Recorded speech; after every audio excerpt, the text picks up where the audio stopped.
Banange muli mutya muli bulungi ndino ngena kwogera ku nsonga y'okweyagaliza. Eno ensonga enkwatako nnyo because I do see a lot of things sometimes mbiraba ne binyiiza ne kati nga nze nina eddoboozi lyange nsobola okubyogerako. Kati ensonga njagala okwogerako ey'okweyagaliza ekwata mostly kuffe abali e Bulaaya. Nze wano e Bulaaya bwe mpangalira ebintu by'e Bulaaya mbitegera okusinga ebintu ebiri mu nsi endala. Kati eby'e Bulaaya kanjogere wano. Abantu bangi tuzze e Bulaaya ate kati muzze bangi. Muli in different countries, buli muntu ali gyali nga muli bangi tubeera Bulaaya. Naye obuzibu tetuyize kweyagaliza. Tuzze n'embeera zaffe obutayagaliza effutwa okuba ng'olina akasajja ku mutima omuntu obonabona obuluma abantu twalinnya ennyonyi nabo. Muzze wano ku Bulaaya weetisa omugugu gw'ennugu weetisa omugugu oli awo oganya okulaakulana kubanga buli bwolaba banna abambuka ng'onyiiga. Tuyagala kulabako omuntu afunyeko kalungi. Embeera tulina okugyejjamu. Then bw'oba oli Bulaaya kati njogera ku bano ddala abantu b'e Bulaaya ng'obeerawo n'oyogererawo bizinesi kati kanjogere ku yange I've caught people abali wano ku Bulaaya ng'oyogererawo ku bizinesi zaffe oba ozidi campaigning in any way kankubuulire. Gwe ng'omunnayuganda kikakatako okumpagira. I expect more support from Ugandans than from Kenyans and South Africans and everything. I expect more support. Kubanga bwe mbeera obulungi nawe ojja kuba bulungi. Muganda wajja kuba bulungi. Sente zitambulira mu ssaako z'abo abantu abazirinaanye. Wano omufuna ebizibu. Bw'onoofuna ekizibu era wano ffe Abannayuganda ffe bagenda okuba ku lumbeero. Kitegeera. So bw'obeera eyo n'odda ku bizinesi bwaffe n'obukuba. Nze kanjogereko nga nze ng'omu. Nene bizinesi z'Abannayuganda bala. Bw'odda ku bizinesi z'Abannayuganda n'ozoogerera bubi. Abannayuganda kino nekyo Abannayuganda byantama mukwano. Era bw'ofa ffe bagenda okujja ku lumbeero. So mfujja okunyiiza abanakuziika ffe bagenda okujja nze ngenze ku nnyimba eziwera. Sisangayo Bannakenya. Sisangayo Bannigeria. Sisangayo Bayindi. Munnayuganda balina ka bizinesi kawagire.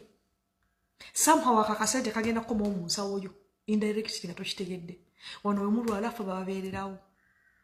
Bwe mukola muzigo fund ffe bababeererawo. Bwe mufiirwa abaana ffe babaziikirako. So ebibuddawo n'oddawo n'ofuna akasajja ku mutima ku Uganda munno ffe bagenda okubeererawo. Teri muntu agenda kutegeera nga muntu wansi yo. Mugezeeko okukola emikwano mu baana abantu abalala kizibu nnyo okukola emikwano emituufu mu bantu abatali bansi yo. So mu Bannayuganda banneera tetusobola ffenna kubanga ffenna tuli bantu babi. Funamu abalungi b'okukwatagana nabo. Okwatagana nabo togenda ne bwe bali badde Uganda togenda kwatagana na kyalo kyonna. Era ojja kufunamu b'okwatagana nabo. N'ebino ebintu by'okubeera awo n'odda ku bizinesi bwa bannammwe ne mubwogerera. Bannammwe bazza no. You know how hard it is okutandika business ku zino ensi. Do you know how hard it is? Mwe abantu ababeera wano abasinga ku mwe bibalemye. So ffe abakikoze muntu w'ekitiibwa.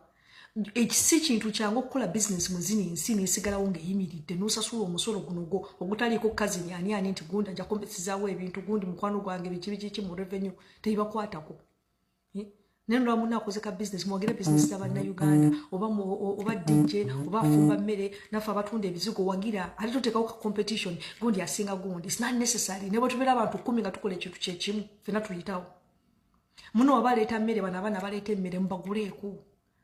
Awana abayindi bakoze business batuyitako. N'ogenda mu katale kulimu obuduuka bw'abayindi busatu. Kabona batunda mmere. Onatunda amatoke kyokka kisinga okwewuunyisa. Abayindi batunda emmere yaffe. Abayindi batunda emmere yaffe. Onoonya emmere African food ogenda okuyingira ekidduka nga bayindi be bagitunda. Neffe abagiri ffe bakonsuma. Onoonya bino ebiviri betusiba. N'oyingira ebidduka bayindi be babitunda. Lwaki omuddukavu akola business yo egaana? Ekisooka mugano ziwagira. Muno watandika okuleeta emmere gundi aseera emmere. Myaka ku myaka tuli wano. Bagamba eminya emingi tegyemira tegyekula biki whatever. Tuli kuno myaka ku myaka ne business zibalemye okukola. Nenga musobola okwegatta abantu mukola business teba successful. Temwagala kwatagana. Akozewo ka business musikangana. Oli watandika ka agency ne mumwogerera ne mumulopa nenga emirimu hajiwamu. Mabatalina mpapula bana balina agency be babawo emirimu. Munnayuganda alina business yasobola okuwa gwe Munnayuganda munno nga tolina mirimu. Wano bantu bameka betuwa emirimu wano. Nakabya jojo kino omuwa ng'okimanyi talina mpapula. Ozo muyindi asobola okuwa. Ajja kuwa ne muyindi munne. Bw'oyingira ebiduuka by'abayindi ogenda okulaba nabo emirimu bagiwa abayindi bannaabwe. Bannengeze nnyingidde ebiduuka bino ebitunda emmere ebitunda enviiri. Tolisanga muddukavu akolayo. Emirimu bagiwa abayindi bannaabwe. Afuna abayindi banne baawa neyo kabaka restaurant kafumba mmere ajuwa abayindi banne kati namwe munonye bannayuganda abana bawa emirimu ne mubasikangana tembakkiriza business kubeerawo muzogerera mutukuba obusa ne bwofuna wana ebizibu gojja mu inbox zaffe nga muzungira genda ozungira ne mubayindi banno bwe mutukano nga mufuze bizigundi mwagala genda kuwagira abantu bansindala ne bwofuna ekizibu ate ebizibu byo bireeta ewange jojo nyamba omuntu n'okabira kuyambi ne watali kuwagira okugula kasabuni Munayuganda muno wabako n'ekirungi gundi yeeraga wana abayindi bavuga emmotoka ez'ebbeeyi nga tembogerera sente business abayindi sente zaabwe singa bazijja mufe bagwira be batunda emmere yaffe be balandira odi amayumba gemusulamu agasinga musula mu nyumba z'abayindi bino bividi byetusiba beauty products ebiduuka by'envidi ebyebizigo byonna by'abayindi naye nga ogenda otunda bakasitoma abalimu bonna baddugavu naye nga fe abaddugavu twaba tutya naye muddugavu muno bw'akikola mujjamu mulemesa wati tuziwa abayindi bazize India ne walolabeko omuyindi ngaleeta sente mu business y'omuddugavu tukwata sente zaffe tuziwa bana abantu n'ogenda mu bintu by'abachina n'obawa ne walolabeko omuyindi wadde ne kiba kivulu nti n'omuyimbi gundi yazire mujja omuyindi najja nagabana abantu bampagira nnyo kanzije kangende kalemba wagire tasobola ne wano ebula gundi ono omwana yakajja wanani Derek Wamuna n'omuyita jangu n'omwa business akuba ebifaananyi n'obayamba n'obawa emirimu Nyemoza wali omuyindi asobola okujja ne bwoba omugulako emirundi emeka ajja akuwagire tasobola walabeko omukyalina nga ajja okuwagira tayingira business y'abaddugavu ne bwolikola bbaala tebaliyingira naye omukwata sente zammwe ne mubagulako emmere bw'ogulako emmere nga talijja nakuwagira ne bwolifuna ekiso agendayo tomukabirire naye sente bwakwata sente zammwe zemumuwa n'azitwala mu bantu be batuguzeeko amayumba bakuzeeko ebintu wano ebyakabi ogenda mu zi private school mujjire mu baana b'abayindi bo beekutte bambuka kati bw'ojja wano mu UK abaana beesimba balina mu politics bo beeteze bali mu politics bameeya ba MP baani bepositioninze ogenda wano Heathrow oba muyindi kigoba wa contract ya Heathrow airport nawe buli muyindi omulimu ne contract bajuwa omuddugavu osooka otulabire tombulya Bannayuganda bantama abantu omuyindi bamuwa contract ya Heathrow airport abali UK mu mbulire Heathrow ejjudde bayindi okuva kwa sindika kaga nenga bono omuyindi ye boss alese bonna banne kino ekintu kya health care visa bwe kyajja abayindi bwe bakitegeera ntuki buli omu baamuleeta bagenza okugala ziggeeti nga bayingidde ne mulemesa bannammwe ababayamba mubaloopa enjesi z'abannammwe ebintu empapula bwe zirwayo nga mukola rakasi mungi ani yatuloga tetweyagaliza ogwomulaba yambuka ne musika